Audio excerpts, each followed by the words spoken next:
Hi, I'm Justin Chamness. This is the Real Estate Wholesalers Club, where we're all about getting you to that first deal, that shut up money. That's that first deal paycheck, that lets you tell all the doubts and fears that you've had for all this time that you've spent at YouTube University, and also tell all them haters that have been hating on you all this time that this works. Shut up. All right, guys, I've got a special treat for you today. Thanks for being here at this live Zoom Q&A, Saturday, 10 a.m. Central Time. Everybody watching around, we've got a great audience that watches this internationally as well as right here in the United States. Love each and every one of you. Thank you for spending your time here with us today. I've got Burton from Propstream. All right, I didn't just say, hey, let's do a Propstream demo and let me show you. We've got a specialist from Propstream that really is going to blow our minds. That's what he said. I'm going to use his words. He said he's going to blow our minds with Propstream today, and I believe it, guys. Propstream is a tool that I use. It's a tool that my team uses, my acquisitions team. I have used it for a number of different real estate wholesaling techniques, no matter what your technique is that you prefer, whether that's bank-owned wholesaling or wholesaling lease options. It comes in handy there.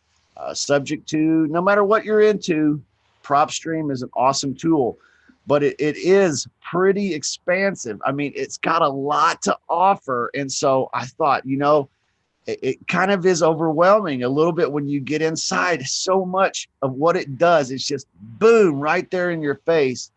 I thought, man, what we need a guy like Burton that can break it down for us and just show us exactly what's up with Propstream. All right, let me welcome Burton. Hey, Burton, how you doing?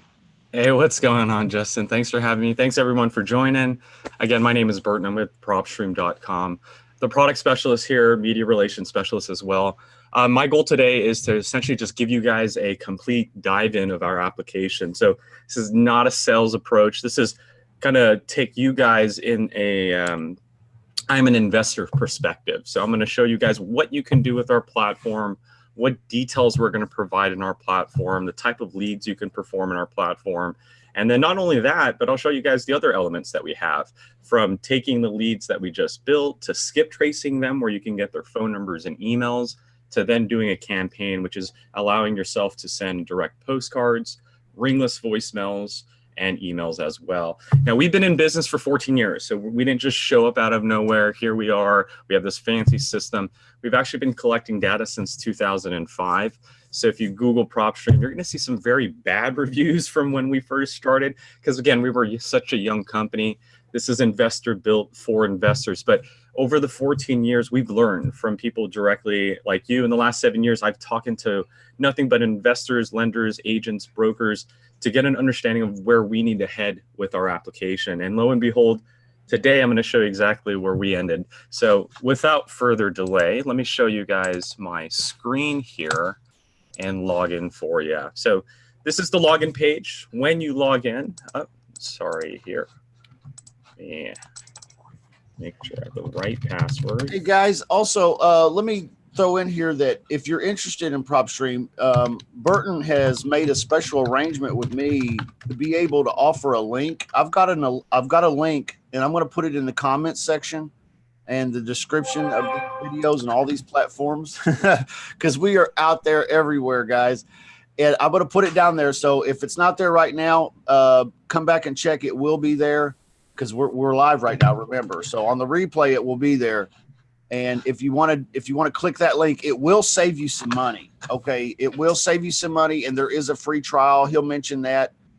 So yeah, but anyway, if you want to save a few bucks and get hooked up with Propstream, that's a special deal for you today. Go ahead, Burton. Sorry, man. No. And that's actually a great bring up. Please don't go to our website and log in directly through our website. You are going to be paying our price. So with Justin, you're going to get a discounted price, and it'll be locked in. It's $97 a month with him.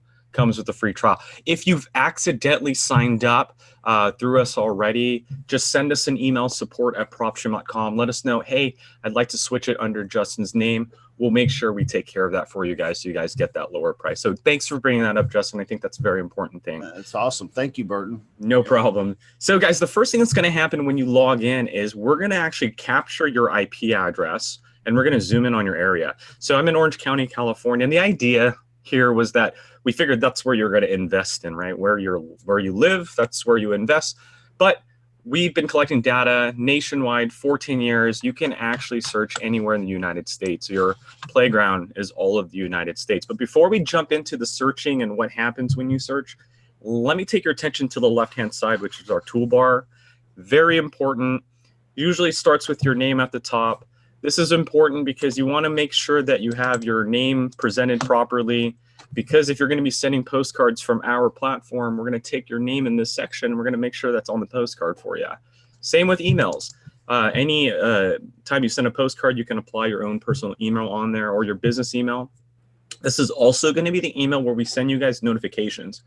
In our system, you'll be able to set up notification for leads that are meeting a certain filter. So as we're updating, if you get a certain pre-foreclosure that you're looking for and we're updating our system and something meets that criteria, we can send you a notification via email that something has met your criteria. So you can save a search and then at that point walk away, and we're going to just keep letting you know when your new leads come into the system. This is also going to be important because in the campaign section, you'll be able to create a landing page for free. So every campaign you get to create, you get a free website. That website will have an application. If my pre-foreclosure leads or my tax lien leads or my bankruptcy leads or my cash buyers go to my website, they fill out that application, it's going to send a notification to that email. So not only is it your login, it's going to be the notification email as well. Below that's your credit card. Apply that to expedite your skip tracing order, your campaign order. And then below that, most importantly, is the business section. So this is going to tie in heavily with the postcard section. By applying your business name, website, phone number, email, and your address, you'll be able to take this information and put it on your postcard. Now, most postcard editors, you know what's wild is I've had Propstream for a while. I've used it, man. I had no idea it does so much of this stuff. You're blowing my mind already, Burton. Yeah, the idea is because when you create a postcard, most postcard editors, you'll choose a template and then you'll have to like type in your name or type in the address manually. Our system will actually take this information and slap it on the card for you. So we have templates that say, hey, please give me a call. And then based on what you have here, it'll just put your phone number on the template. You don't even have to manually type it in. There's even a card that says greetings from, and based on the city that you're in, it'll say Orange or Los Angeles or Miami. So very important that you fill out this section, not just to expedite your ordering, but to know where the notifications will be sent and to make sure that your postcards will be a little bit more faster when creating. Okay, so that's the first part, is your name, which is your profile. Search is where all your searching is going to get performed. Properties is where we store your results. So as you're searching and building your motivated sellers or buyers, you'll be able to analyze them and then save the ones that you want. And that's what's very important about our platform, is that you can search 1 million records. We don't care if you search 2 million property records. You can do as many searches as you want. You get 10,000 exports every month. So I can search 1 million property records, run comps on 1 million properties, and find out that there's only 10,000 that I like, right? So I could save those 10,000. And that's what really has separated us from most providers, is that we allow you to actually go through the data first and then choose what you want and then export the ones that you want. And you get 10,000 every month. So every time we bill you, it's going to reset back down to 0, and I can do another 10,000 the next month. And we also catch duplicates. So if I save, let's say, 5,000 pre-foreclosures this month, and then next month, half of those guys go into foreclosure or pre-foreclosure, and I save all the pre-foreclosure the following month, well, those properties don't count against me because I've already saved them the following month. So we make sure that you guys don't get double charged. Our skip tracing makes sure that you can't skip trace a property twice. So if you skip trace a property today, we're not going to skip trace it next month for you or the following month, right? Because that's excess money you could be using for ringless voicemails or postcards. That's cool. Yeah. So we've really kind of upped the logic of our system to protect you guys and make sure you guys getting the most out of your buck here. So that's the properties page. That's where, again, you can store your results and then export them. This is also where we're going to monitor your results.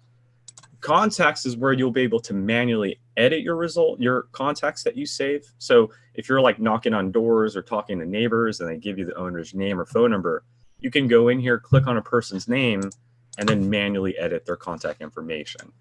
This is also the area where you could import an external list. Another big thing that has separated us from most data aggregators out there is that we have the skip tracing and we have the campaign section.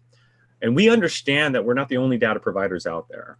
So let's say you pull data from our platform, but you're also dealing with a different platform that you've been dealing with for a while, or you just signed up with.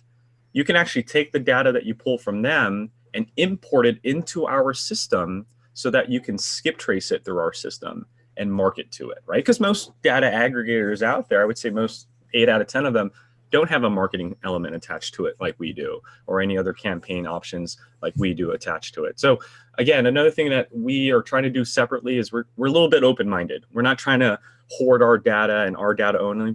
Bring your data on over. Let's campaign to it. Let's make sure that you guys get those appointments set up. Yeah, that's great. Okay. Skip tracing. These are the additional features. So once I search and save a list or I import a list, I can then click on skip tracing and I'll get this pop-up that allows me to actually skip trace a list that I saved. And what skip tracing is taking that list of addresses and through a third-party company, and this company, I can't name their name, but they deal with lawyers, private investigators, and other related agencies like bounty hunters. And what this third party does is it takes those addresses, the first names, last names, the addresses, and it runs through credit bureau data only. That's the most important part there. I'm going to repeat it again. Credit bureau data reports only. Wow. So we're looking at auto loans, mortgage loans, credit score checks, and we're giving you those phone numbers, right? That's why I'm emphasizing that, is because there's a lot of skip tracing providers out there. Trust me, I know. I've dealt with them. I've actually pulled some contracts, signed them up. I'm on our team. We've fired some and whatnot. But what's important is not just pricing, because that's obviously an important part, but you also want to know the source of the information. And I'll give you a perfect example. There are some YouTube videos of us last year, and we had this provider, and you can see in the demos that we have, some of the old ones, we had this provider that was doing 10 cents per item. So if an address came back with results and it had 4 results, that would be 40 cents. If it came back with 1, it would be 10 cents. Sounded great, right? Yeah. So the fishy part was that when we were skip tracing, we would get like 7 results per address, which isn't bad because now I have a higher probability of getting contact, right? At least that was the idea. But when we started getting complaints that these phone numbers were not working and emails were not working, we questioned the provider, our third party, and we come to find out that they were providing us phone numbers from grocery surveys, social media websites, magazine renewals. Yeah. And so you guys tell me, look, there's no perfect skip tracing providers, but if you understand the source that they're pulling from, do you go with the provider that's pulling grocery survey phone numbers or the provider that's only looking at credit bureau data? So we went with this provider. That's who we went with now. Their price is 30 cents per result and result only. So wow. If a property gets 5 emails and 2 landlines and 3 cell phones, 30 cents. If a property gets no results at all, we don't charge you at all. So it's 30 cents per successful lead. And that's how our skip tracing works. So that is the skip tracing feature that we have. You don't have to use ours. You can, again, export our data and take it elsewhere if you need to. But we do have one embedded into our system. And I believe this is one of the most aggressive providers out there. But you guys go ahead. Don't take my word on it. I'll let you guys make that decision on your own. Last thing that we have is the campaign. So as you guys can see, there's an order to it. Searching, getting your results, or importing your results, skip tracing it and getting your results, and then going to the campaign section where you'll be able to create a campaign for that particular audience. That's, again, a most important part is we know you wholesalers are going to have different categories, right? You're not going to send a tax lien postcard to people that are in bankruptcy, right? I'm going to pay off your lien and these people are in bankruptcy. They're like, what are you talking about? So the idea here is that you'll be able to separate your categories, my tax lien list, my bankruptcy list, my cash buyers list, and create a campaign for each one of them. The idea there is that that campaign is going to only essentially market to those individuals. So if I'm creating a buyer's campaign, just like you see here, I would have a buyer's website, and it would talk about buyers terminology. Hey, would you like to buy a contract for 150? The ARV is 320, stuff like that, right? So again, the idea here is we want to make sure that you guys are only attacking that certain audience. And in the campaign page, website, send as many postcards as you want, as many ringless voicemails as you want, and emails as well. And I'm going to actually show you guys like a quick setup later on. So now that I've shown you guys our toolbar, let's kind of dive into it and take it as I'm an investor. What do I do? Now, if you do need further assistance, we have the help tab here if you guys need to get a hold of us via phone number, email, or we have some video tutorials for you. But let's now take you guys in the mindset of I'm an investor. And just to play it fair, I'm going to actually go away from California, right? So it wouldn't be fair to show you guys data in California because that could be like a biased thing. So we've got a bunch of people watching from California though, man. You guys want to do California? I mean, I could do Riverside. I can stay out of LA. It's up to you guys. We've got a huge audience on the West Coast, man. So it would not hurt a bunch of people's feelings. Then let's do it. Let's do it. Actually, let's go to Seattle or something. Then let's go up north. Yeah, we'll just jump up and down the West Coast. Then I like that idea. We got people representing from Seattle. That's great. Let's do perfect. So let's say that I'm an investor. Again, nationwide data. So you have 5 levels of searching: county, city, zip codes, and you actually can search up to 5 zip codes. A specific property, which is amazing because if you're driving for dollars or someone says, hey, my sister-in-law just got a divorce and she's thinking about selling her house, here's her address, type in the address. We'll actually give you their records. We'll show your mortgage information, transaction history. You can run comps on it. So very important search, that specific property search. Same with, again, driving for dollars. You see an abandoned property, type in the address. We have the owner's name, and if it's non-owner occupied, we also have the owner's mailing address for you. So very important feature there. And the last one is the draw search feature. So this one will allow you to actually just custom draw your own area. So let me just kind of run through some examples running up and down the West Coast. So let's try Pierce County, Washington. So here, when I search Pierce County, this is what's going to happen. We're going to zoom into Pierce County on the map. We're going to show you all the records that we've collected, in this case, 600,000 records that you can manually go through, and all 65,000 pages. We list 10 at a time for you. That's completely ridiculous. We don't want you to do that. So what we've done for you guys is we've broken up the recordings into their own categories, and that's what we call these canned searches here at the top. So beginning with MLS, you guys are unlicensed or not licensed realtors? No problem. I'm not either. So I have access to MLS now, just like an agent would. So I can now run comps using active or sold listings. I can look at the failed listings. So I can go through the MLS database and look at all the listings that an agent couldn't sell. And I can go in there and offer maybe a potential solution to these homeowners. I can look for below market price listings. I mean, you name it. So you have MLS listings there. The next category, actually, and the cool thing is for every property that's in our database, you can actually click on it, and this is the part that separates us. We give you the details. So you'll have owner's name. You'll be able to see the MLS photos if they're available. So you can see the rehab that's done on the property. You got the MLS details, listing prices, when it was listed, when we updated it, property details, and the agent's name. You can run comparables.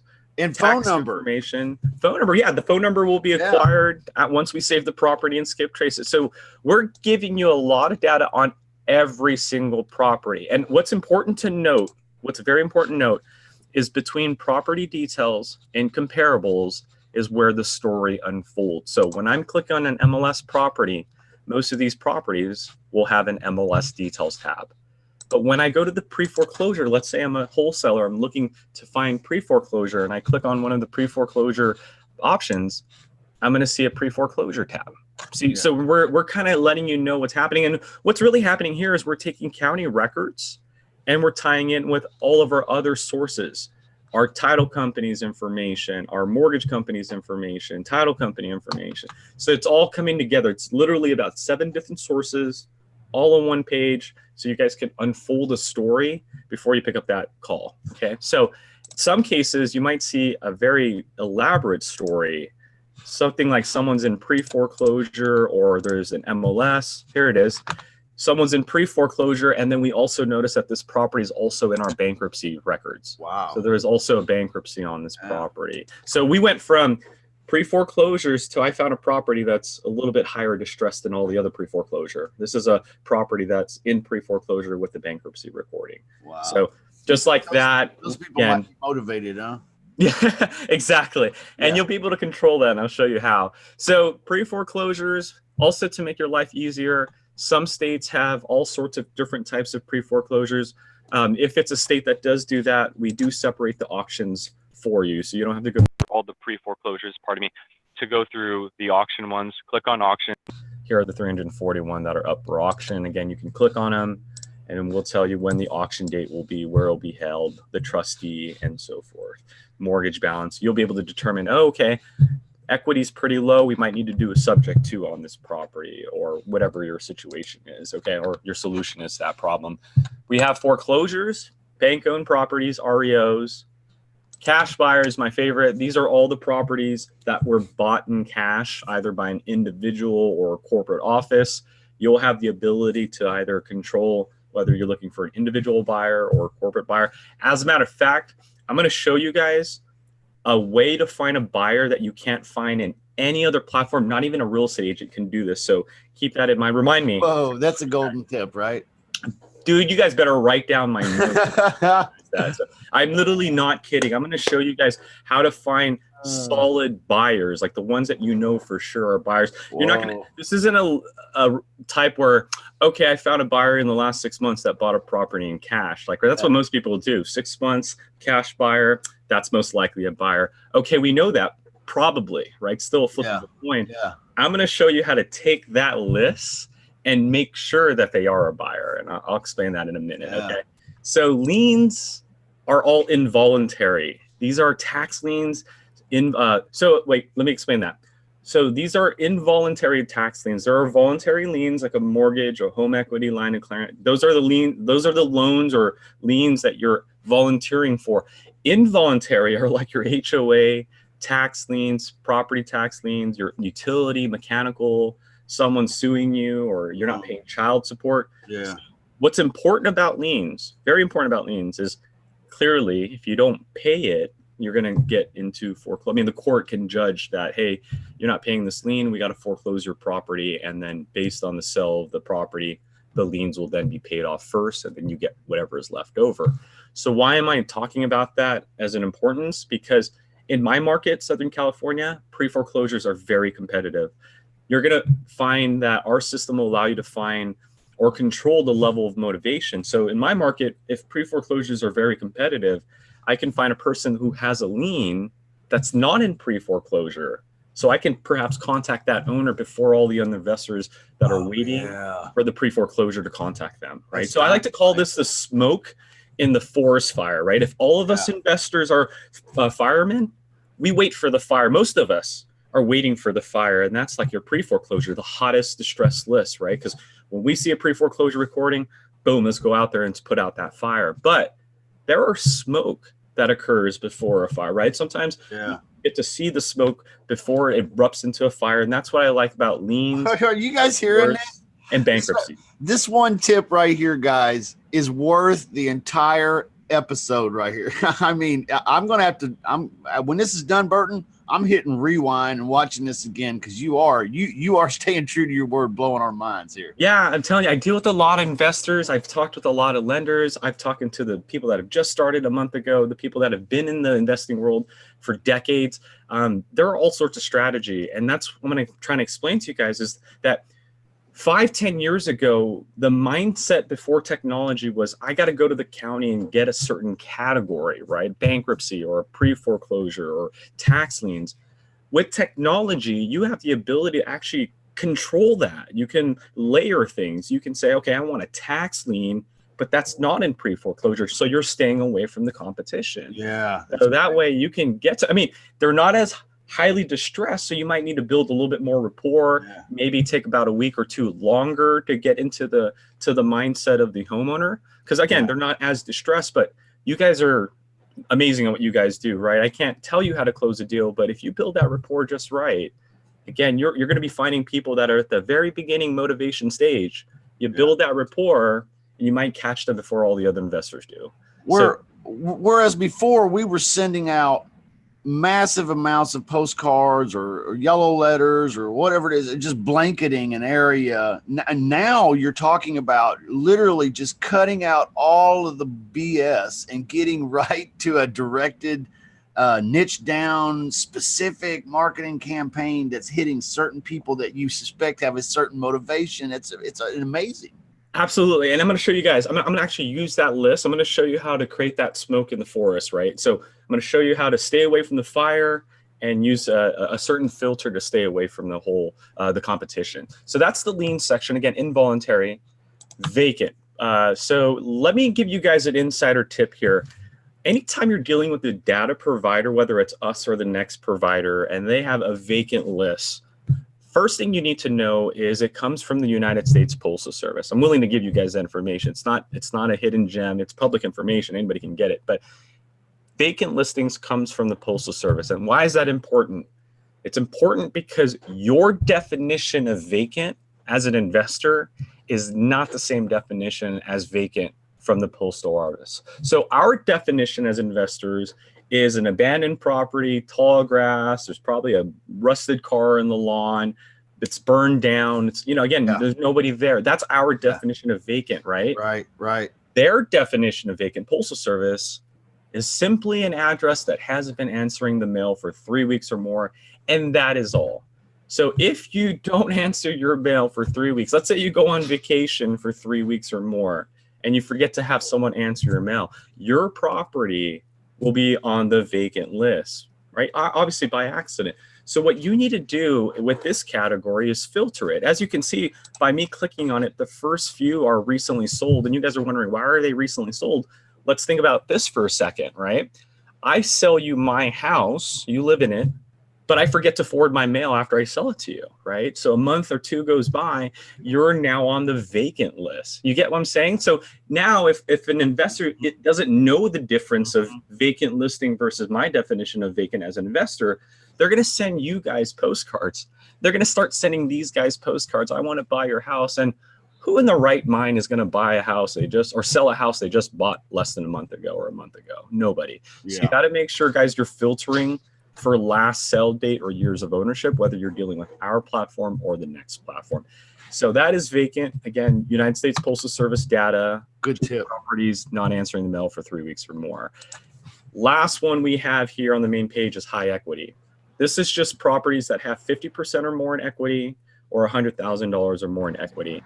And this is very similar in a sense to vacant listings, because the way I always look at it is no one with high equity is just going to sell you their property at a discounted price, right? If I go knocking on someone's door that has 90% in equity and I say, hey, I like to buy your house for 70% off or 70% of market value, they're going to just laugh in my face and slam that door in my face, right? So this is a great starting point.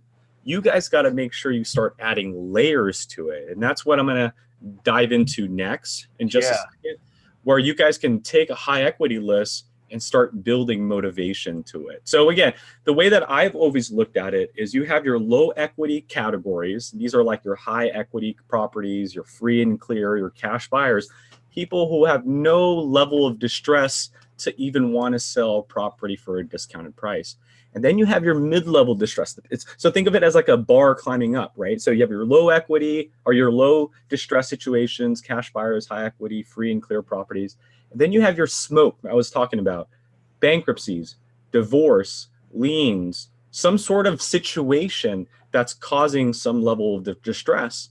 And then you have your high distress categories, which is your pre-foreclosure, your auctions, your foreclosures. So what I'm explaining to you guys is that in our platform, you'll be able to use our filter to control that level, whether you want very low level of distress, mid-level distress, or the highest level distress. So this is what happens when you search. You get these categories. You can search a city. So just to kind of show you guys really quick, here's what happens when I search Los Angeles. Same thing happens, just smaller results. Last thing that does do differently, or does do slight difference, I should say, is that we give you the statistics. So if you're a virtual wholesaler, or you're stepping out of your market and you're not familiar with, let's say, Los Angeles, when you search a city or zip code, we give you the statistics. We let you know if price changes have increased or decreased, whether to stay in the market, or maybe if it's a time to sell or buy, or whatever the case is. Rental changes, price per square footage, days on market. So if I do buy a property in Los Angeles and it's a 3-bedroom and I list it, average days on market is 100 days. We have marketing trends to show you how many new listings and how many close. We have new pre-foreclosures, average monthly rent. So if you're trying to cash flow your property, what does a 3-bedroom property rent out for in Los Angeles? Listing trends, a little bit more in details with what's happening in the MLS category. And then sell trends. This is what the county is registering as their trends, like whether the county has shown an increase in sales, a decrease in sales, and so forth. Now, again, you might know this information, but once you step out of your market, I guarantee you don't, or you might be dealing with an investor out of your market, right? Or out of this market. So this is very powerful information to know. You can even hit the print button and have that report printed out for you. And note this, know what I'm doing right now, okay? So I printed out this report. I'm gonna slip it in a manila folder and get that ready for my buyer. So first thing I do is I usually like to get the statistics printed out. Again, I'm giving you guys an investor approach here. Print the statistics. Or if not the statistics, you can print the property details, and I'll show you what happens when that happens, okay? So when I do that, city, next is zip code. Similar thing to city, smaller results, statistics. Fourth search is your specific property search. So you can type in a specific property, and we zoom in on that property for you. Oh, wrong address. There it is. So you type in a specific property, we zoom in on it. So again, I'm driving for dollars. I found a property. We're going to zoom in on the property for you, and we show you the neighbors right away. Here are the neighboring records, property characteristics, their estimated value, what they sold for, when they sold. You get to see MLS details around the property. So that's a great way to come up with comparables on our own. Is that correct, Burton? This is like what I like to call the first snapshot of comparables, because you could actually dive further into the comparable section, but this allows you to kind of get an idea. Like right now, this property is a 4.2. I have a property 2 doors down that's a 2.1 that sold for $320 in May. So instantaneously, I know my property is going to be worth obviously more than $320. Right now, I need to calculate what an extra bedroom, what 2 extra bedrooms would do to the listing price, and 1 extra bathroom would do to that listing price. So that could make my property value maybe $400,000, $500,000 if the square footage is bigger and so forth. But like you said, Justin, yeah, some people will literally, because they're so familiar with their environment, that they'll search an address and they'll just be able to use this area to calculate a potential ARV, or go through the MLS section and see anything sold or pending or failed. Wow, yeah, that's great. Same with foreclosures, see if the level of distress in the environment is high or low, and how many other properties around the area are in bankruptcy or bank owned. So it's just kind of like a quick market analysis, but ultimately the goal is we're going to zoom in on the property. You'll be able to go into the details and then analyze that property. And this property, showing an estimated value of $569. And clearly those extra characteristics play a huge role in that. But the cool thing too is you might see the blue streets turn blue. And I love this. Our developers really go out of their way. You click on the blue street and you go to Bird's Eye. Wow, that's crazy. Now, good. Nothing really crazy like it right now. Like, right, you can click on the arrows. We've all done this on Google Earth or on Google Maps. But this you have not seen yet. We introduced this really cool tool right here, and it shows you where you're looking. And instead of using these silly arrows, you can actually just like drag yourself on the map. So you can like literally do like virtual driving for dollars and go around the corner. Hey, there's a school, the school that I grew up in, and then go back to that property. So I do this, guys. I do this, and this it really, really helps. It's hard to know when you're doing something virtually, you know, what the neighborhood's really like and get a feel for it. But man, take a virtual cruise around. Absolutely. So very, very cool feature there that we have. I just wanted to highlight that, but that's what happens when you search a specific property. And then the last search that we have, which I think is an amazing search feature, especially for running comps or if you're in a very tight market, is the draw search feature, which is right here at the top left. Now you can't draw a huge area, but by clicking on this pencil, you'll be able to actually customize your own search. So Downey is a pretty huge area. So let's say I only want to search in this little square right here. I can left click and create my own box, right? And you can make some weird shapes. So let's say we want to stay away from this area here. So that's my box, looks like Pac-Man. I'm gonna hit search.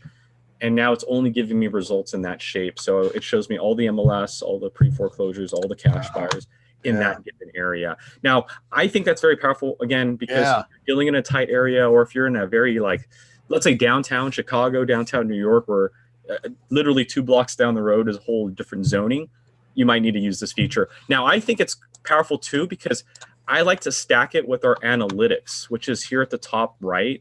Our analytics is our heat map. So if you've never been to Downey, California, you can use our analytics to see the estimated value, all the MLS stats in the area, the price growth, or the rental value. So for example, show me the estimated values in Downey, California. And in just a few moments, you're going to see it populate in color.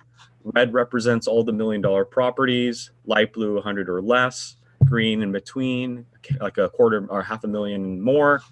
We can see MLS stats, so I can see lot size, bedrooms, or just show me listing prices.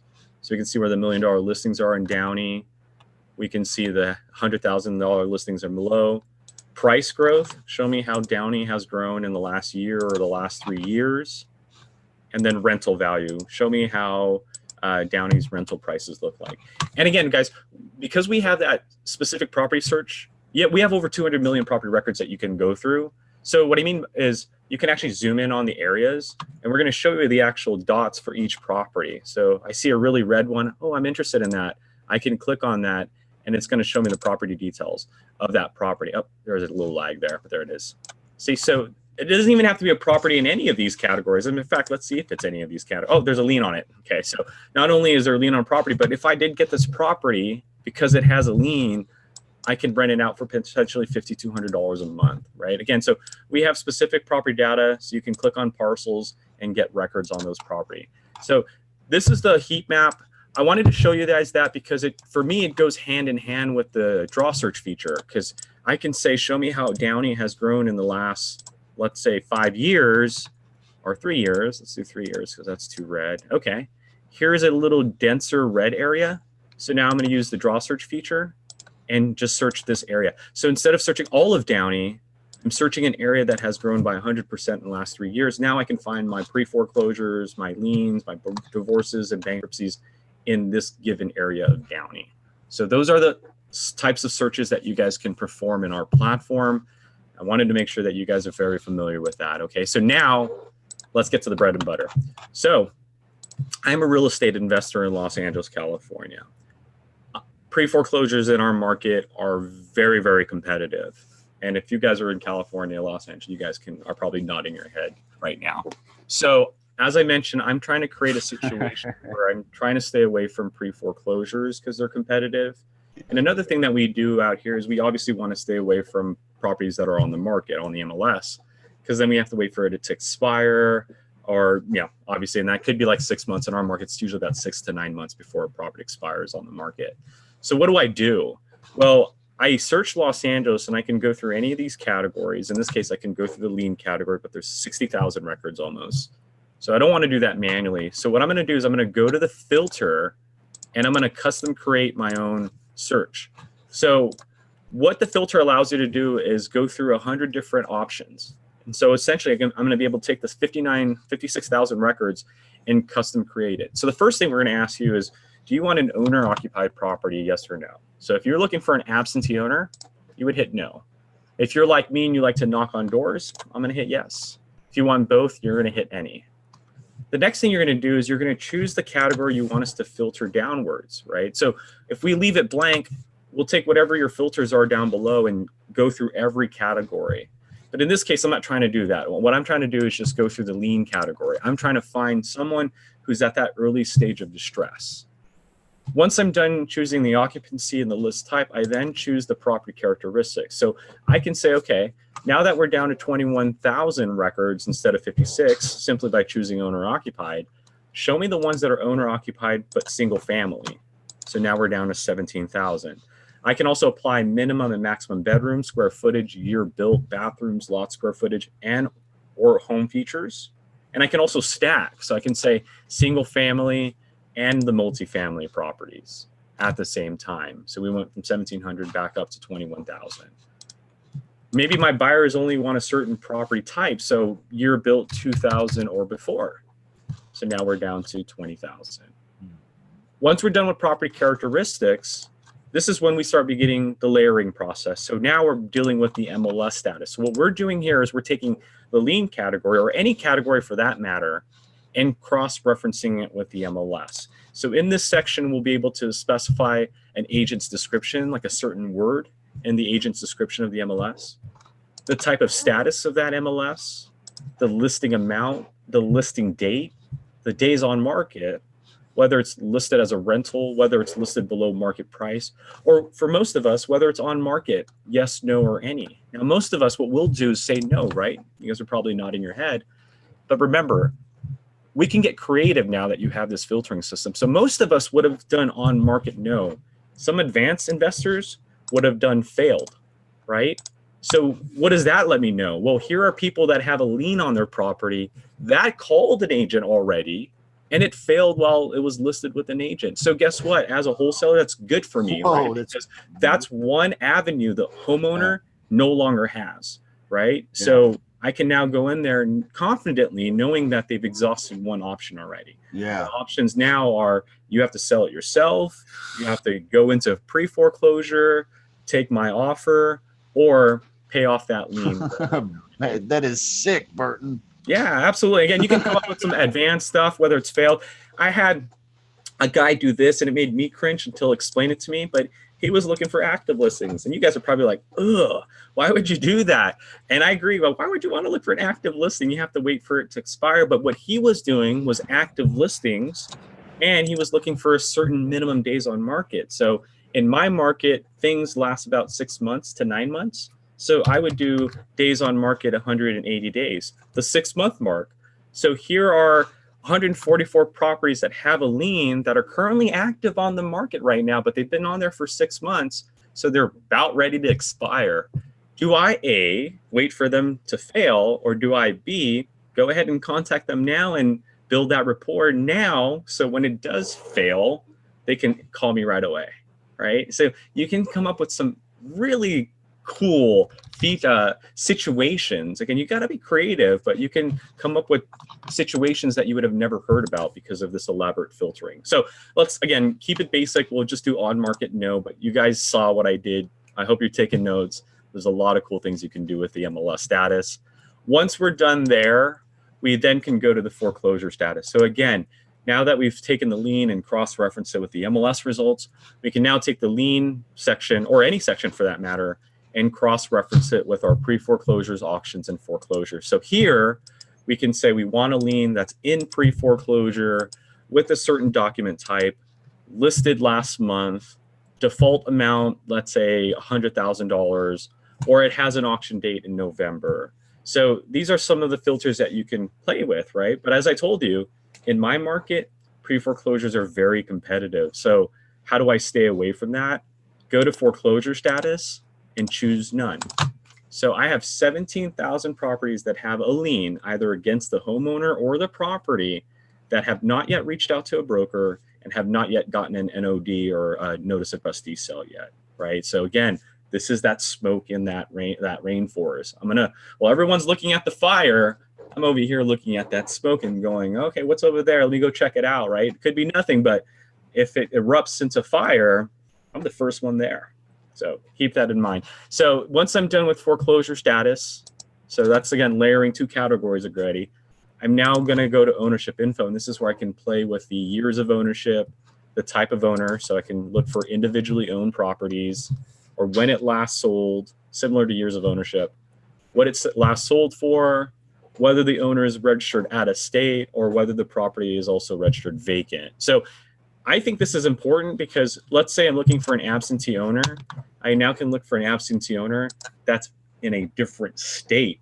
So now think about that, right? So you're an owner in a whole different state that owns a property in California, Los Angeles, and it has a lien on it. Like, talk about a headache. You got to call your property manager, you got to call your realtor to now take care of that situation, right? Or it might be such a headache, or you don't have the time to do any of that stuff, that an investor like me ends up calling you, and we build, some rapport, and you are convinced that I'm going to take care of your property, and so you give me a price, and I now buy your portfolio from you. So I think this is a very powerful section for you to do stuff like that. In this case, I'm going to do owner occupied, individual. I want some equity, so I'm going to do at least 7 years of ownership. So that is ownership info. Next is the lien, bankruptcy, and divorce status. So this is important for this search because I'm going through the lien lists. So this will allow me to play with the lien filters or details.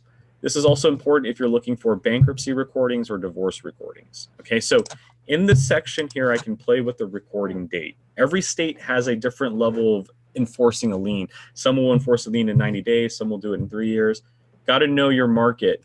Once you know your market, this becomes important because if, let's say, your market enforces liens in 3 years, well, I can look for liens that are at the 2 year, 11-month mark now, right? Call them right before that lien starts getting enforced.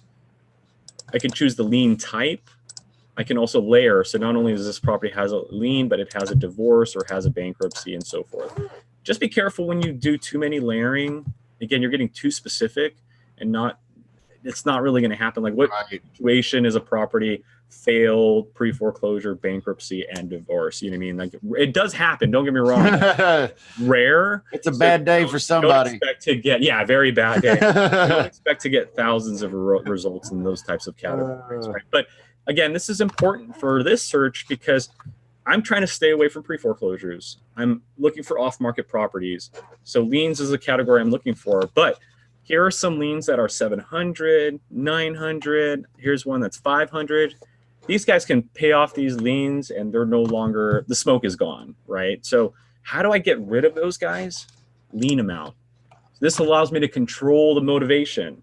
So it's sad to say, right? And I hope that doesn't happen to these homeowners, but I'm really looking for someone that's heading into pre-foreclosure. And clearly these guys with small amounts aren't the case just yet. So what I'm going to do is I'm going to look for people that have a lien of $7,000 or more, but I don't want the lien too much. Like, I don't want a $200,000 lien amount.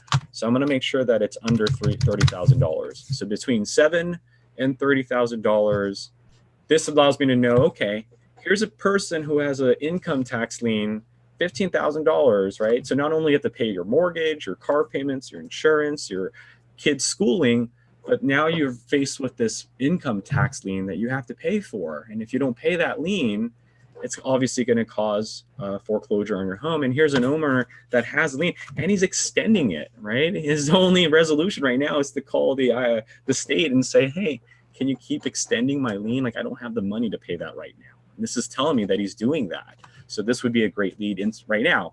Off market, has a lien, it's not in pre-foreclosure. While you guys are out there waiting for pre-foreclosure, I'm out here looking for these guys right now, right? So very powerful section here because that allows you to control that level of distress. Once we're done with that category, we then can play with the value trend, minimum and maximum value of the property, rental value, minimum, maximum, growth percentage, the percentage of growth over a month, 3 months, 6 months, a year. We also have the equity and mortgage information, which I think is important. So for like this area, I like to look for properties that are 100 or $500,000 or less, and then equity and mortgage information. So here you guys can specify my buyers need at least 80,000 in equity, or we're looking for at least 60% in equity or more, number of mortgages, total mortgage amount, interest rate, loan to value ratio if you're doing like lease options or subject tos, mortgage terms, mortgage maturity date, loan type, the type of loan that was used, whether the property was once cash bought or whether the property is free and clear. So guys, this is where the magic happens. You get 100 criteria is to layer any sort of way. Once you do that, you're going to hit apply. 56,000 records that I could have gone manually through just turn into 335 that fit my criteria. And now, unlike most providers who would have just sold you this list and you pay for it right then and there, Right. we actually let you go in there and start analyzing it.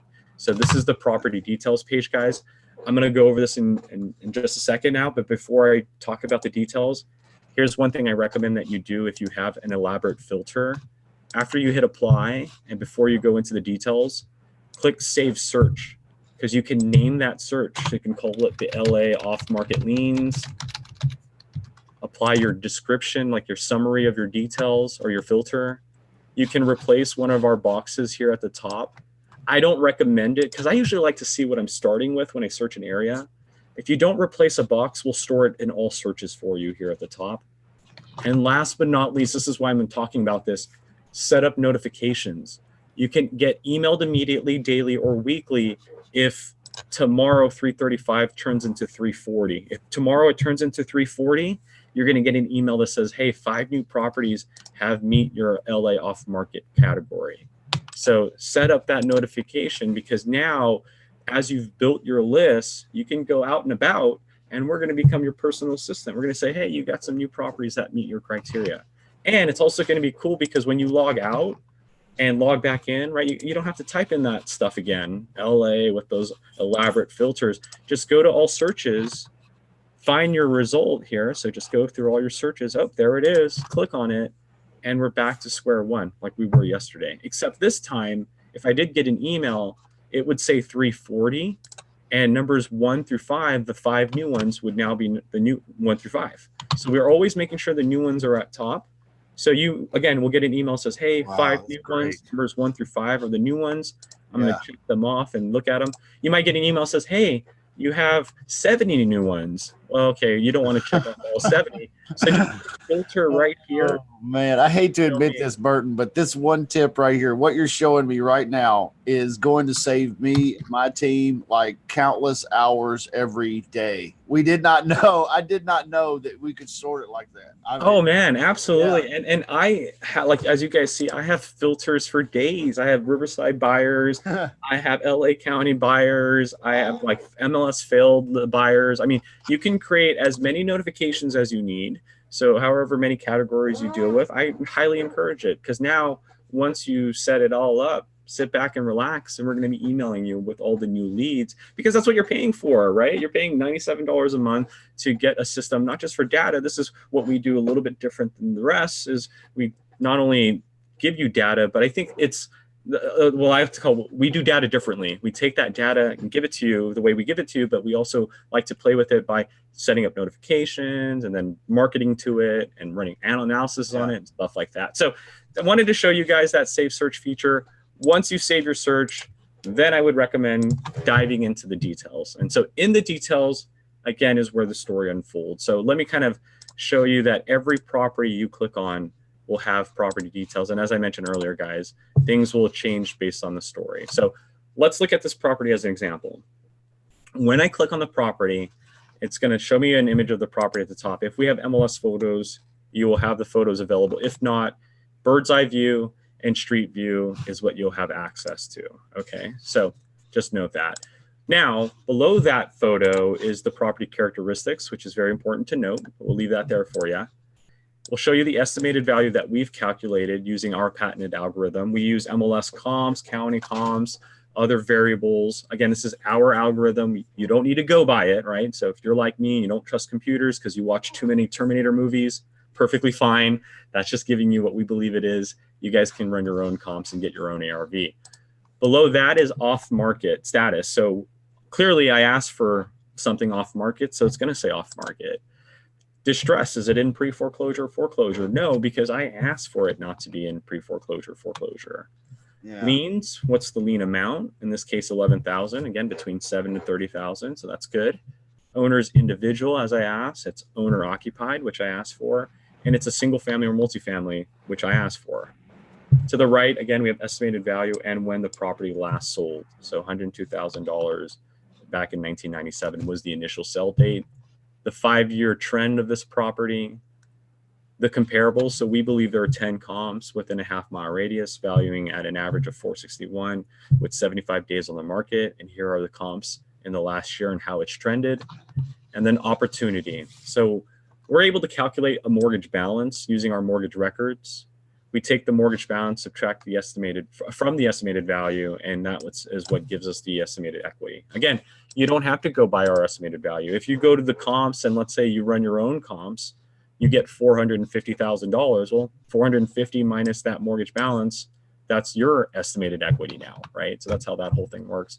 Monthly rent, and then the lien amount.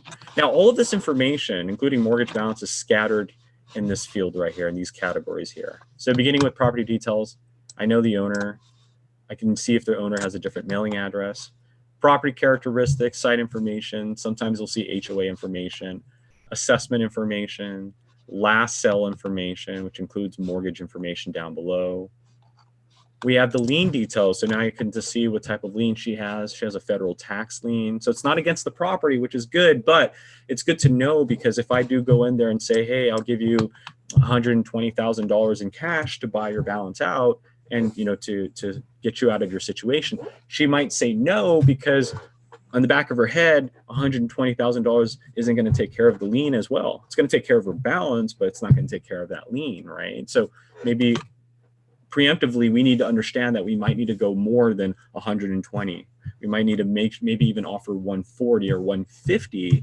So that way she as the homeowner is confident that whatever we're giving her is going to pay her balance off and her lien and maybe give her a little bit extra so she can restart herself all over again, right? So this is why the story unfolds here. Again, I haven't even called her to know where my potential buyout amount is. I'm getting that simply by clicking on details. So property details, lien details, now is comp. So I don't go by computer system numbers, even though our algorithm can be on point, comps can be on point. I don't ever go by it for two reasons, because I don't trust computers. And second, your buyers are never going to listen to you. If I go to my investors and say, hey, I have this computer system that says the property is comps is 461, they're just going to like raise their eyebrow and okay. Like the idea here as a wholesaler is think of yourself as a lawyer, right? If you're trying to prove someone's innocence, you need the evidence to prove their innocence, or vice versa. Right. Trying to prove someone's guiltiness, you need the evidence to prove that, right? So that's what the comparables and nearby listing section is designed for, except we give you county recorded sales, which is the first box, neighboring records, and MLS listings, which is what agents use to run comps. So I'm looking at a property that's 2 bedrooms and 1 bathroom. So I'm going to use county records first. By default, we go back a year, but I can, let's say, go last 6 months, March 1st to today. Perfect. I'm looking for a 2 bedroom, 1 bathroom, and now it's isolating my results here for me. I can increase or decrease the square mileage. I can say 0.25 instead of half a mile. And now I'm down to 4 results. So here are my 4 results. They're all 3 2s. So clearly these are not perfect matches for me. So I might need to go higher, 0.5, and just look for the 2 1s. So here they are. I'm going to go ahead and deselect these 3 2s. Here are my 2 1s. I'm going to go ahead and choose that 2 2 as well. So with that said, our value is showing 3 comps at 460, which just seems about right? But now I get to feel confident that I didn't go by the system. I went by my numbers, and then this is where I'm at. Now, here's the cool part. I can hit View Report now, and it's going to take those properties that I selected and give you the comps analysis. So it's going to let me know the low, the average, the high. Here's the subject property, and the 3 comps based on distance. So guys, here's what we're really doing. Wow. I'm a wholesaler. I convinced an owner to sign a purchase agreement for $150,000. I ran comps on a property that has, let's say, an ARV of 460 average, right? So typically what most people will do is they'll call a buyer and say, hey, buyer, I have a contract. The ARV is 445 or 4 something, right? And because they calculate an ARV before calling the buyer. I don't do that.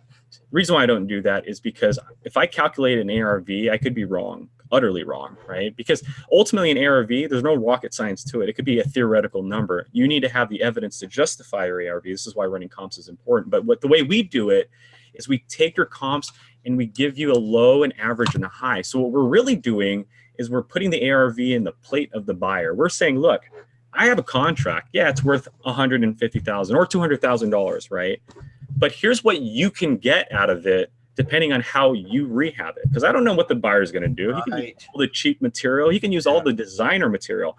But I'm letting the buyer know, look, you buy my contract for $200,000, your profit could be $240, it could be $260, or it could be $280. Your call there. So now my buyer, guess what? He's not thinking about my price anymore. He's not thinking about $200,000. He's not thinking, I have to give Burton $200,000. You know what he's thinking? How do I get that $280,000 ROI? Yeah. We totally distracted our buyer simply by letting him know what the margin of ARV is. And again, low, high, average. That's like a silver bullet in the chamber, man. It's incredible. It's what a sales piece to be able to show. If you're mobile wholesaling or ugly house or whatever it is, you've got buyers. You're right, man. They all want to see some comparables or some kind of proof of ARV. And if you can flop a report right down there in their email like that, boom. I think that right there builds credibility. It's what's going to separate you from someone who just started last month. But again, that's nothing bad. You can start last month and get some success to it. But your buyers may have been in the market for decades, and you're competing with other wholesalers that they deal with as well. So again, note that you obviously want to make sure that you're separating yourself from the rest. And I believe these reports could help you do that. So that's just the first box. Second is neighboring records. So you might be in a cul-de-sac, a gated community, or maybe you're dealing with like the Adams family house where it's built in 1920s. There's no other property similar but the neighbors. So we give you the neighboring records. And last but not least is the MLS. So now I'm an agent, except I'm unlicensed. So I get to pretend to be an agent and I can go through the agent results. In this case, go back the last 2 months, show me all the 2 bedrooms, 1 bathroom in a 1 mile radius that either are active, failed, or sold. So let's do sold. Here are our 8 listings, what their listing prices are. So now, not only do I have county recorded sales, but I can show my broker, or my buyer, hey, I also was able to get a hold of a realtor. I had a realtor pull me comps using their database. Here are the 8 properties that have sold on the MLS that maybe the county hasn't recorded yet. And that's why it's important that we deal with the MLS, is because you might see things that the county doesn't have. Like here's one that sold on 8/1, and the most recent county recording is on June 24th, right? So this county is almost 2 months behind in records compared to agent data. So do I show my buyers a property that sold 2 months ago where the market could have been 5% less 2 months ago? Or do I show my buyer a listing from last month or this month that shows what the actual market value is within the last 30 days? So keep that in mind, guys. These 3 boxes are your best friend because you'll be able to extract the evidence that you need to justify your ARV. And then the other boxes are your nearby listings. Okay, so comps, spent a little bit more time there because I want to show you guys how important that is. Then we give you tax information, mortgage information. So this is, again, a silver bullet here. So what we do here is we show you, in this case, the original purchase back in 1997, but then we go in the history of the activity of the property.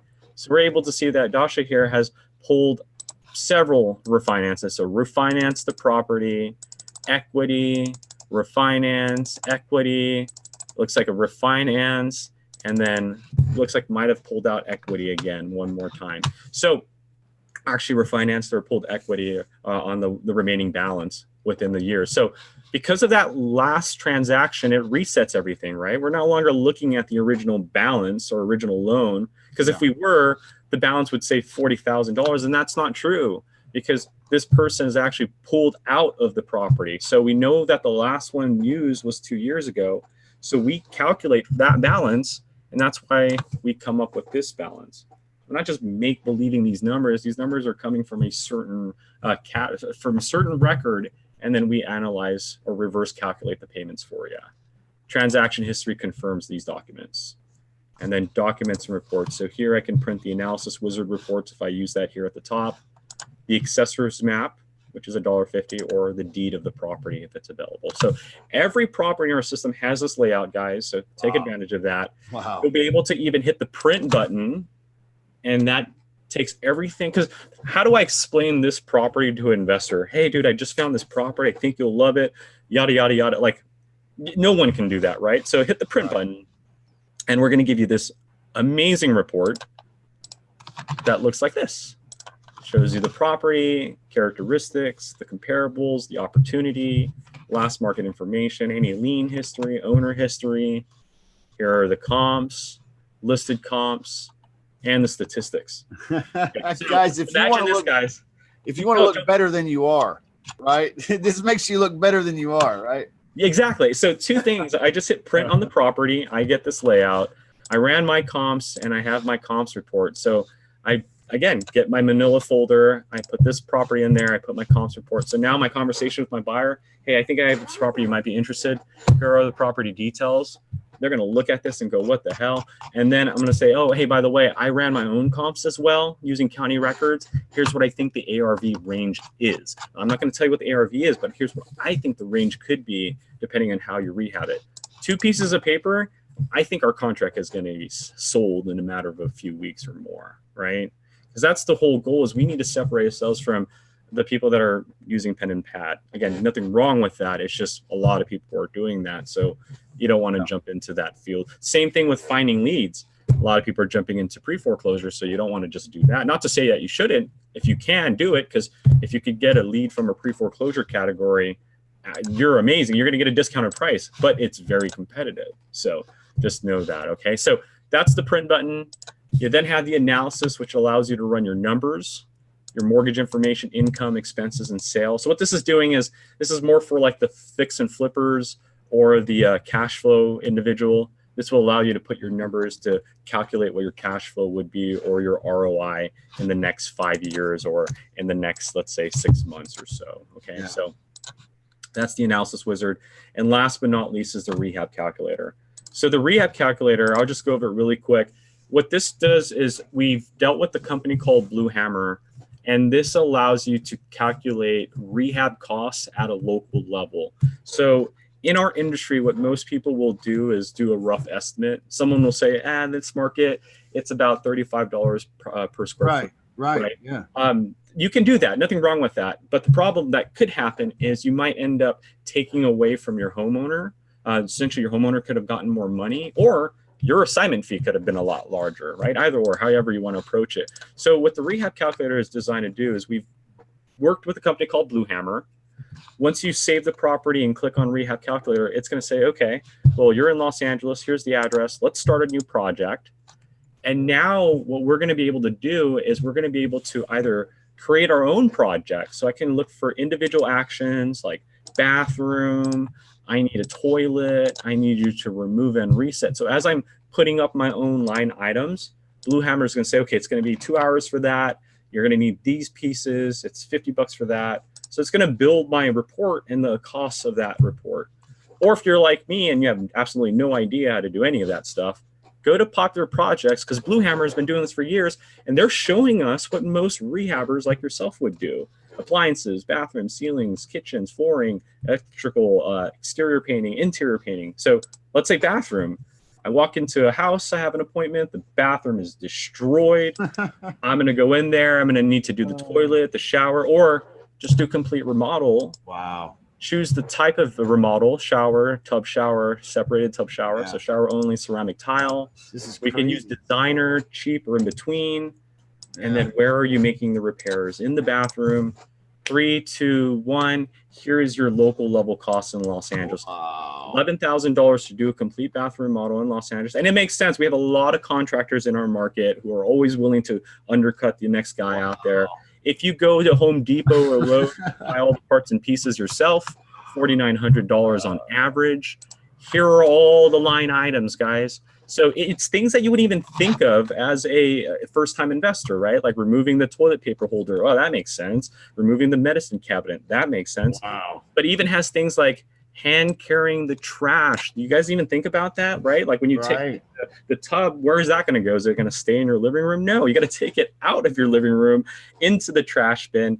That takes usually 2 hours in Los Angeles at $46 an hour, 92 bucks just to get those guys to take the trash out of your house after the project is done, right? Wow. So what we're doing here is we're telling you the average. This is not the exact price. No way, shape, or form is this the exact price. But what this is going to do is finally give you a rug to stand on. That way that rug doesn't get pulled off under you. Because now when I'm calling contractors and I say, hey, look, Los Angeles, here's the address. I need a complete bathroom model. When that contractor says $18,000, red flags, can I see your line items? Or I just go to the next contractor. Now, let's think about it this way, too. Let's say we didn't have Blue Hammer and we didn't know it was $11,000 on average, right? We call the first contractor and they say $18,000. And we have this gut feeling it seems too high. So we're like, okay, thank you. We're going to write that number down. We call the next contractor and the next contractor says, oh, what do you need? Well, we need a complete bathroom project, but your competitor 2 blocks down the road said he would do it for $18,000. What's your price? That second contractor says, oh, he said 18. He's stealing money from you, man. Here, I'll do it for $16,000. And you think you have a good deal, but guess what? Both of them are stealing money from you at that point, right? Because the average should be around 1,100 or 11,000 bucks. So this is going to give you a foundation to stand on. Don't assume this is the exact price, but just think of it this way: your contractors should be around this area. Again, this is retail price. I wish I'd have had this many times before, man. many times before. And again, this is retail price. So most investors that are dealing with contractors for years and years and years will most likely be closer or in between these two prices. Like my contractor, every time I show him my report, he's always $3,000-$4,000 cheaper. But he likes it because he gets to get an idea. He's like, Burton, I just take $4,000 off this price that you always give me. Hey, fair enough. As long as he knows where his range is, it makes my deals a lot more comfortable for him. So wanted to show you guys that. That's the Blue Hammer tool. It's in every property. Yeah, just click on it and you go from there. So what we just did is we searched liens, we filtered it so it's smoke, not fire, went through the details, ran our comps, pulled our reports. Now we're done. We can check them all off and finally create our marketing list. So off-market liens, LA County, and then hit save. So that is our search page, guys. So with that said, you guys finally understand what we're doing differently, right? We're taking all the raw data that you can get and applying it through a filtering system so you can custom create. And then once you create your results, you're able to dive into the details way before saving it. So we're allowing you to qualify the leads before you extract it and go from there. Now, I'm going to keep my promise. I told you guys I'm going to show you how to find buyers that you're not going to see in any platform. Oh, yeah. Check out what you can do in our system. So I'm going to show you guys the typical way most people pull a buyer's list. So I go to Los Angeles County, or any county for that matter, and this is what most people do. They'll go to a certain area and they'll extract cash buyer records. But what they'll do is they'll go to the filter and they'll say, I want a non-owner occupied, which is important. You don't want to find a buyer who's buying a house and living in there, right? That's most likely a personal purchase. Yeah. So you want non-owner occupied cash buyers. And then the next step people will do is match their property characteristics, right? So if I have a contract that's single family, I need a single family buyer, so forth and so forth, right? So nothing new there. Next, they'll go to ownership info, and then they'll specify a date range, because you're not trying to find a buyer 5 years ago. You're trying to find a buyer, in this case, that bought, let's say, the beginning of the year. So starting January 1st of this year up until today, and that buyer is either corporate or individual, let's say individuals. So I just built a list of 708 potential cash buyers, right? So now I'm going to take these single family buyers in Los Angeles and I'm going to market my contract to all of them, right? So it's 700 voicemail drops, 700 postcards, and so forth, right? The challenge, though, is I don't really know why they bought it. Like, all I know is that on detail, they sound like a buyer, right? It's non-owner occupied. They bought it in cash. If they bought it within 6 months, that's all I know, really. Like, I really have to get my postcards to them and wait for someone to call me back. And then I know, okay, well, this person that called me back is definitely an investor. Right. But guess what, guys? You have access to the MLS. That's important. In this search, you're not going to find it any other platform. And this is a search I discovered last year, and I was like, whoa. So here's what you can do. You can actually specify when the buyers bought. So think like a buyer, okay? So a buyer would buy a property and then they would rehab it and then they would flip it either privately or through the market, right? Well, because you have MLS status, you can do that. So what I'm going to do is I'm going to find a buyer from January, and then I got to cap a range. So January to the end of March, March 31st. So here are my individual buyers that bought in the first quarter, right? 261 of them. So 261 cash buyers, individuals that bought between January and March. So here's what I would do if I bought a property between January and March. I would buy it. And then once I bought it, I would get my contractors to rehab it, whether it took a month or two. And then I would list it, right? So if they bought it between January and March, then I'm looking for a buyer that would then list it after March. So I'm looking for a buyer that would list it either on or after April 1st. So again, Wow. They bought it January to March, and then they rehabbed it, and then they listed it right after. Yeah. So of the 261, and let's make sure it's not rental listing. I mean, it could be. So now I would know my cash. I have 13 solid buyers. And how do I know that they're solid buyers? Look, I'm going to click on this property. I get to see the cash sale amount. So Maria Castro here, who lives in Reseda, California, not even in Northridge. She lives in Reseda. I know my buyer's name, my buyer's address, first thing. I know how much buying power my buyer has, 165. I know when she bought the property, February of this year.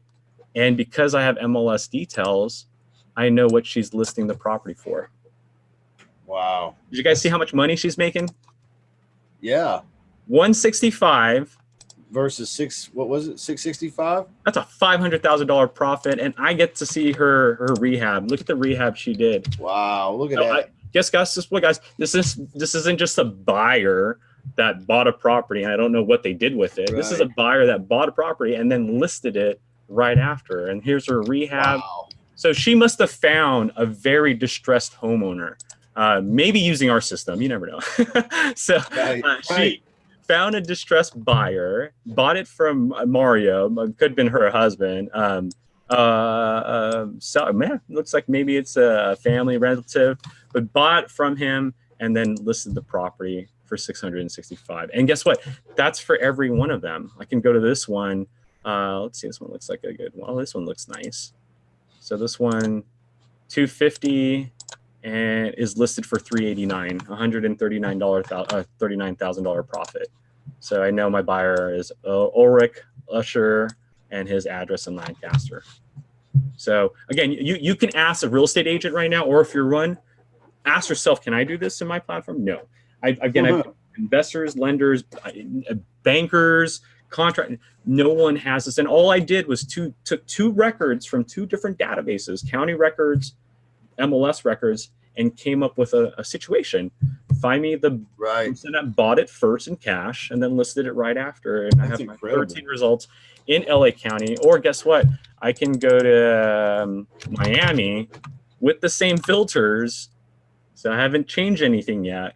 And I have the Miami buyers that did the same thing. So these are the 4 buyers that bought January to March and then listed it for more. So again, 1-4-10 listing it.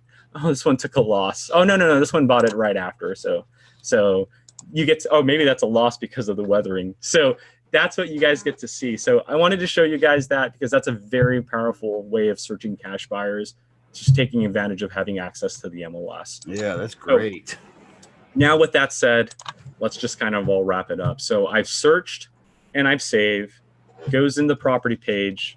I now can find my LA off-market leads, or my off-market LA County leads. So here they are, all 69 of them. Again, I can click on the properties.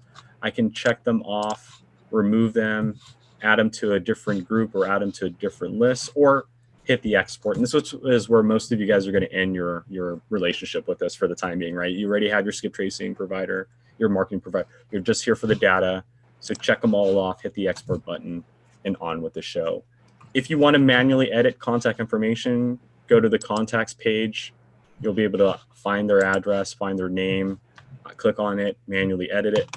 This is also where you'll be able to import your external lists. Again, if you're not using our data, you can go to contacts and hit the import button and Yeah. upload your own results. Yeah. But once you're done creating a list with us or importing your lists, you then want to click on skip tracing, and then you can choose a list to skip trace. So here are my off-market lists, 69 of them.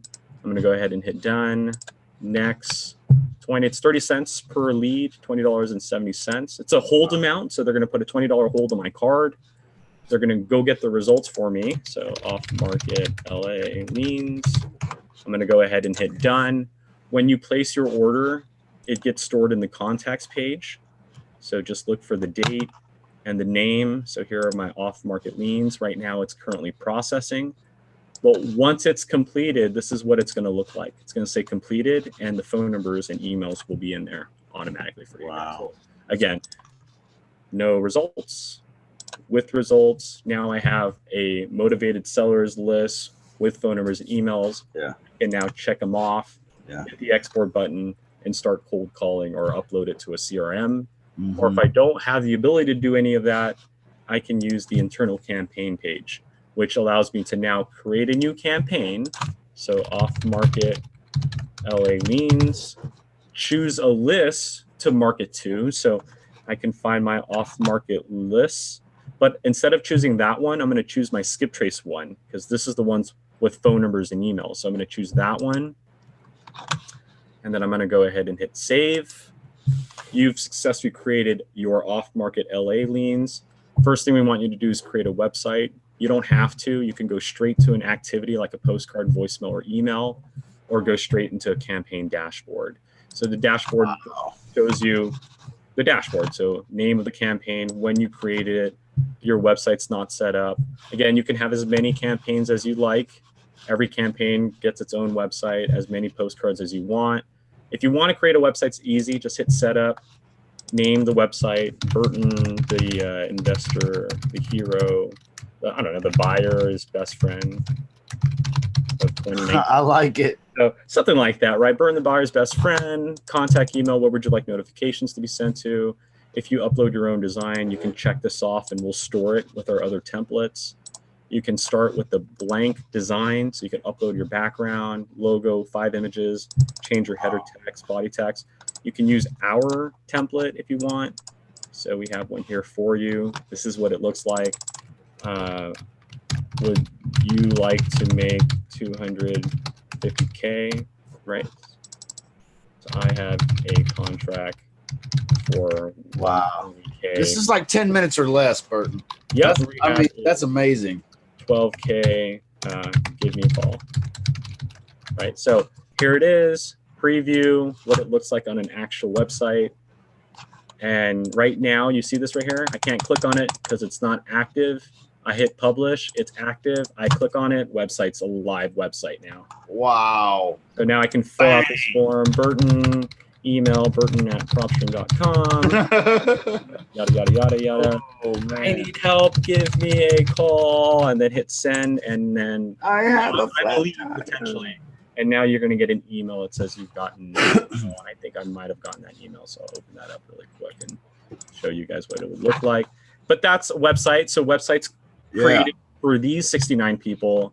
Now that I've done that, I can start a postcard. So name the postcard. This is just for you, postcards number 1, because I like to usually send like 3 cards. So postcard number 1, standard or larger size card. Again, if you're going to be uploading your own card, check this off. You can start with a blank card.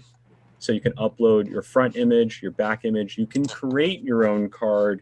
So we can do like a yellow card if we'd like. Here it is. We have a header text that we can apply. So we can make our own message, which ties in with your profile page because of this feature here. So this is what I was referring to earlier. Hello, Mr. and Mrs. Insert field, property owner's full name. My name is my full name. Yeah. I was driving by your house located on, and then put property, street, insert field, city, state, and zip code. Give me a call at, and then business phone, business website, or visit my site and then business. So now that I have all that, and again, this is because you had it in your profile page earlier. So let me just show you guys what it looks like. Let me make it a little bit bigger, too big. And there we go. I'm going to hit done. Postcards created. So it has Wilshire Boulevard 123. It's a fake address, undefined. But when I hit preview, here's what it's going to say. Hello, Mr. This is an actual example of one of the properties in my list. Mr. Policopio Castellanos. My name is Burton. I'll come and drive by your house located on this address. Give me a call, here's my number, or visit my website. Every person will have their own postcard addressed to them because of these. Yeah, that's great. Or you can just use our template, and it has that. So our template will take what's already in your profile page and slap it on here for you. So here's one I like. So here's an example. It says, greetings from Orange, California, because it has the hashtag stuff. Dear, and the owner's name. Here's just a quick note, blah, blah, blah, blah, blah, right? So, and it's not going to look like every other investor's. Exactly. That's the point. It's going to look like yours. Hit print and mail, publish, and directly from the actual system, we'll place your order for you. So you don't have to do anything, but just make sure your design looks good, hit place order, and we'll send out the cards for you through our system. So that's the first campaign you can do. Postcard, you can do as many as you like. The second campaign you can create is the ringless voicemail campaign. So what that allows you to do is essentially just do a ringless voicemail drop. It's 4 simple steps. Just a little lag here. Refresh the page here. Sorry, I'm going too fast for the platform. So just a little lag here. But the second campaign that you can perform is the ringless voicemail campaign. So here you can hit get started. Step 1, choose a caller ID or add one. So just put in your phone number. Hit save, and now it's in the drop-down menu for you to use now and later on. Step 2, add a recording if you don't have one. Name one, off-market recording. You can upload your own WAV file, or you can hit create new recording, obtain audio pin. We're going to give you a phone number and a PIN number. So you can actually just call a number and do the recording by phone. We make it that easy for you. Save new recording. Your recording is saved, and you can hit play to listen to your recording if you want. Step 3 is set up a schedule. So name your schedule, choose your time frame. Step 4 is calls per minute. We can do 1 call per minute. We can do 30 calls a minute, or we can do 10 calls a minute. So the idea here is preference. If you have 300 cash buyers, you want to take 300 minutes to call them, or do you want to take 10 minutes to call all of them? Right? Your choice there. Hit save and activate, and the calls go out. It's 10 cents per successful drop. The way it works is that they'll get the caller ID first, and then the voicemail.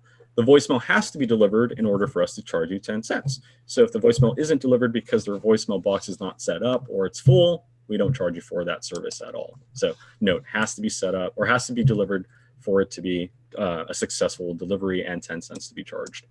That's the voicemail campaign. Last one is the email campaign. Similar to the postcard, get started, name the email campaign. This time you have to choose a subject line. Hey, cash buyers, right? Something like that. You've got to hook their attention, click the URL. So if you created a website with us, we're going to automatically put your website on here for you, or you can put your own website. Delivery date, we'll send this out immediately, or you can uncheck it and send it later on. Email template, again, you can check this off and save your design that you're about to do. You can start with a blank template or a template of ours. Very similar to the postcard, banner, top, bottom logo, header text, body text, except this time you have 5 different layouts. So these 2, you can click on the pictures. Layout 3, 4, and 5, you can click on the Learn More button. You can hit preview and email it to yourself so you can see what it looks like. Actually, here, let me see if I can show you guys what that looks like here.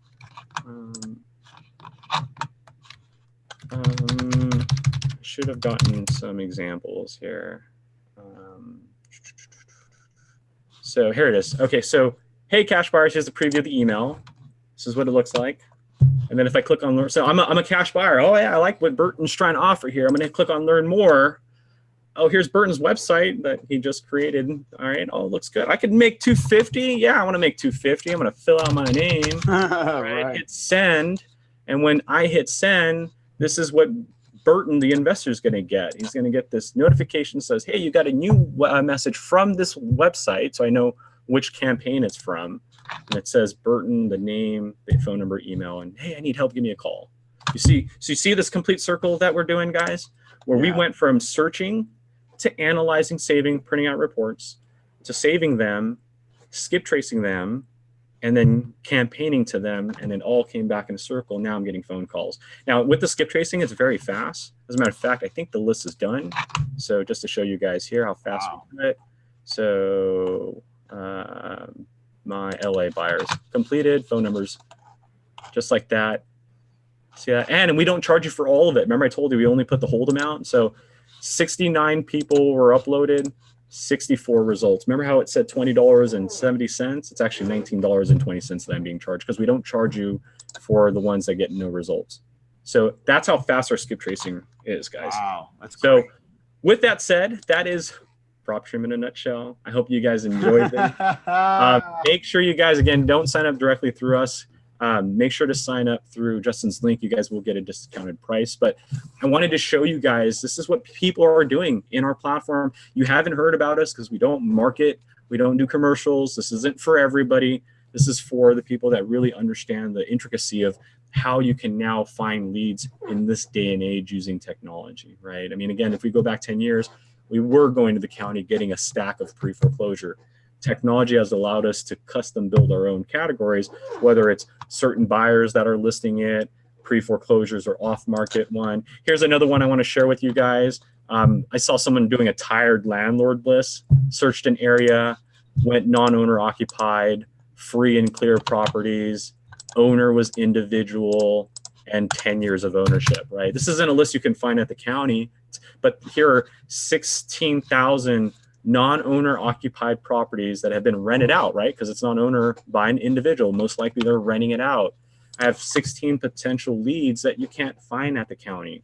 These are what the advanced guys are doing. So I wanted to, or gals, I wanted to show you guys that. And I hope you guys appreciate this. So with that said, Justin, I'll take it back to you and we'll let you go. Hey, I appreciate it, Burton. Wow.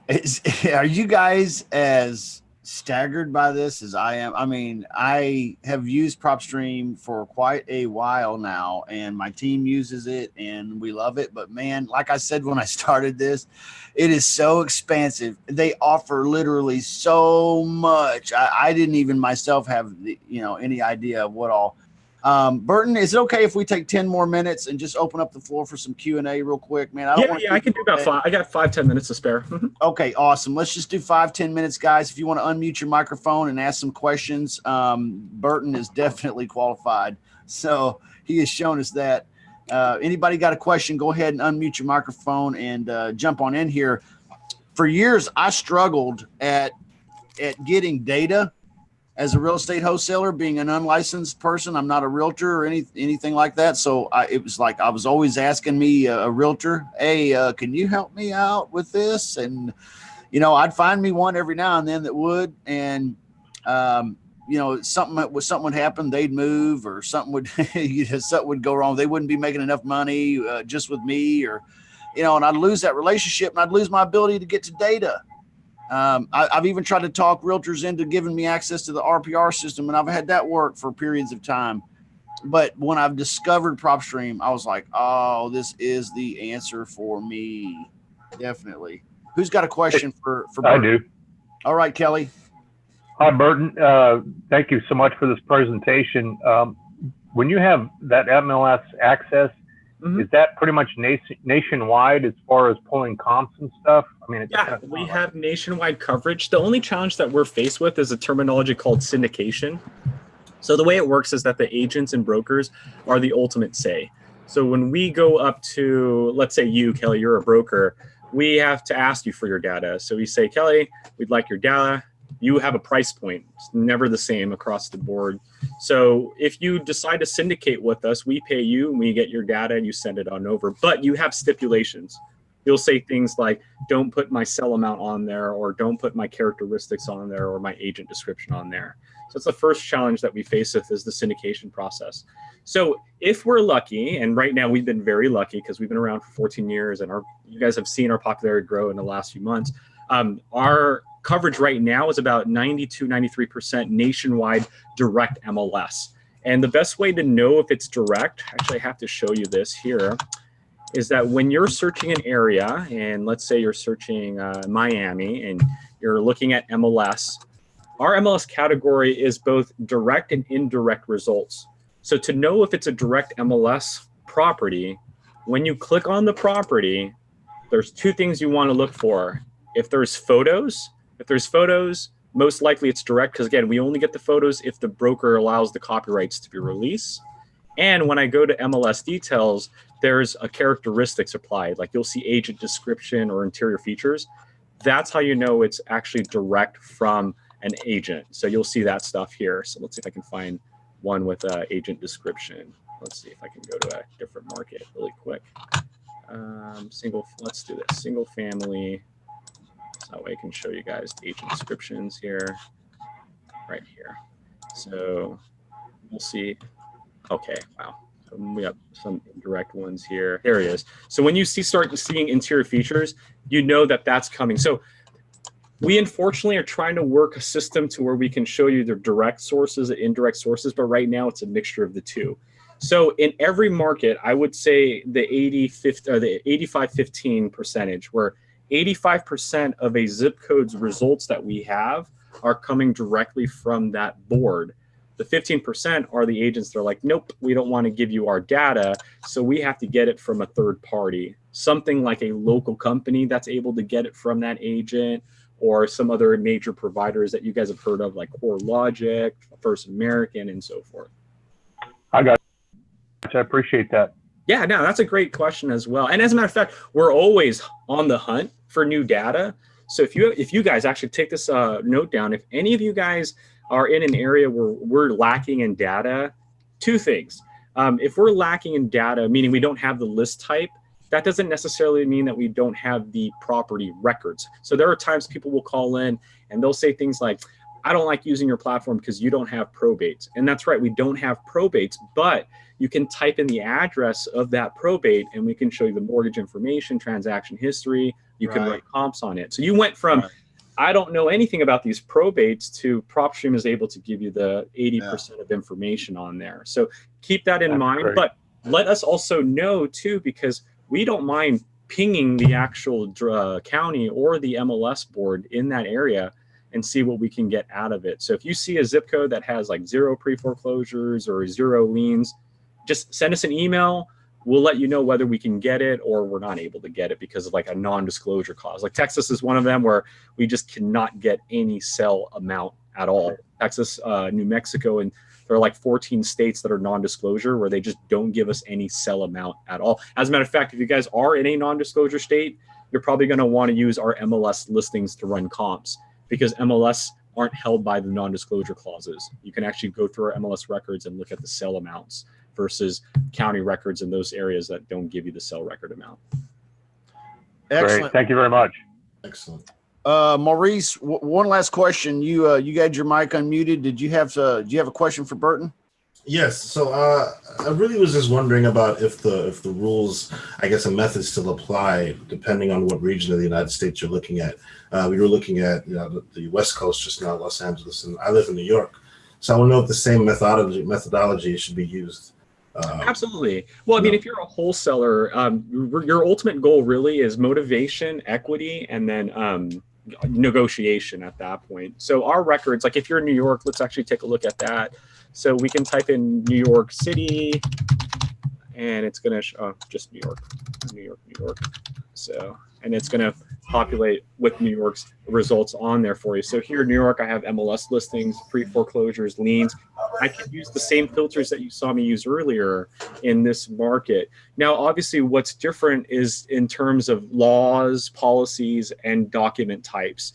So like I mentioned earlier, some counties, they'll enforce liens in 90 days. Some counties will do it in 3 years. Same with pre-foreclosures.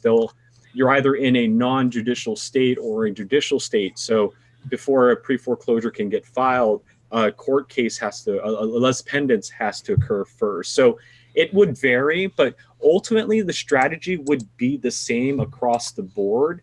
You just got to make sure your contracts are solid, because obviously every state has their own policies and procedure. Like I'm sure you guys have heard recently, wholesaling is dead in Illinois right now, as far as I'm hearing. Yeah. There's been a huge law that was passed, or state law that was passed recently, that affected a lot of wholesalers out there. That doesn't necessarily, these strategies wouldn't work there. It's just that state can't do it anymore, in a sense. So yeah, I mean, it shouldn't be different. It's just your recordings might have different document types because it's just your state laws and so forth.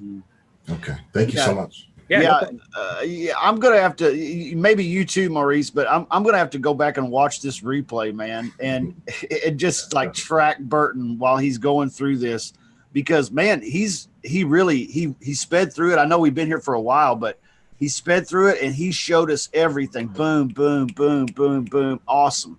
I'm gonna have to catch up with it, man.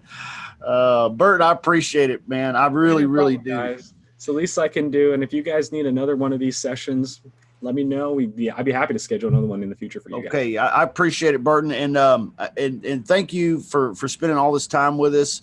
And you're a super guy, very knowledgeable about this. You've done an excellent job. So thank you very much. I mean that from the bottom of my heart, very much. Yeah, you're awesome, and all you guys are awesome too. And I don't shy away from talking to people. I'm actually, every now and then I'll jump into the call center's line. So again, we have a help tab on the left side, or if you go to our website, we have a contacts page there. It has our email, our phone number. So if you guys call in, you might just get a hold of me, ask away. Remember, don't sign up through our website directly. Use Justin's link. You guys get a discounted price and a trial period. If you accidentally signed up already, send me an email, support@propstream.com. That way we can adjust it for you guys. But with that said, enjoy and happy hunting, guys. Yeah. I'm like you said, I'm going to put the link down there. If you want to save a few bucks on Propstream, I'm going to put it in the description, in the comments, and the chats, and all these various platforms. Guys, check it out. There's no excuse. He's just eliminated every excuse that you could possibly have for not doing what you want to do in real estate wholesaling. I'm talking about creating your own list. All right, not buying somebody else's list, making your own list with your own specifications, and being able to reach out to them on your own terms. What do you want? How do you want it? What do you want to do? We can do it. That's basically what he said. All right, guys. Hey, I love you. I'm here for you. And remember, wholesaling, it's better than a job. It is. Check us out over at realestatewholesalersclub.com, and we'll see you guys next week. Hey, thanks, Burton. Absolutely. Take care, guys. Enjoy your weekend. All right. Bye-bye.